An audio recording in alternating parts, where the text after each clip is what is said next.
மனுஷன் அப்பத்தினால் மாத்திரமல்ல, கர்த்தருடைய வாயிலிருந்து புறப்படும் ஒவ்வொரு வார்த்தையினாலும் பிழைப்பான். யோசேப்பு, என் வார்த்தையினால தான் நீ பிழைக்க போற, ஆனால் நீ கஷ்டப்படுவ, அவமானப்படுவ, நீ சிறையில் தள்ளப்படுவ. தாவீது, என் வார்த்தையினால தான் நீ ராஜாவாய் மாறுவ, ஆனால் உன்னை சவுல் எதிர்ப்பான், நீ வனாந்தரத்தில் அலைவ, உனக்கு நிம்மதியான தூக்கம் கூட இருக்காது, எப்போ யார் உன்னை அழிக்க வராங்கன்னு உனக்கு தெரியாது.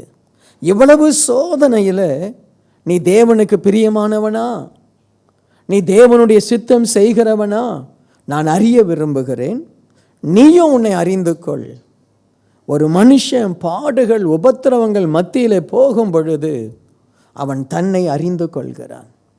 நான் ஒரு விசுவாசம் உள்ளவனா, கை நிறைய பணம், நல்ல வேலை, நல்ல குடும்பம், எல்லாமே நல்லா போயிட்டுருக்கு, அப்போ என் விசுவாசம் தெரியாது. எப்போ பிரச்சனை, எப்போ போராட்டம், எப்போ வேதனை, எப்போ பண நெருக்கடி, அதற்கு மத்தியில் என்னை அழைத்த தெய்வம் உண்மை உள்ளவர் என்று ஆண்டவரை பார்க்கும் பொழுதுதான் நான் தெரிந்து கொள்கிறேன், எனக்குள்ள விசுவாசம் இருக்குது, எனக்குள்ள நம்பிக்கை இருக்குது.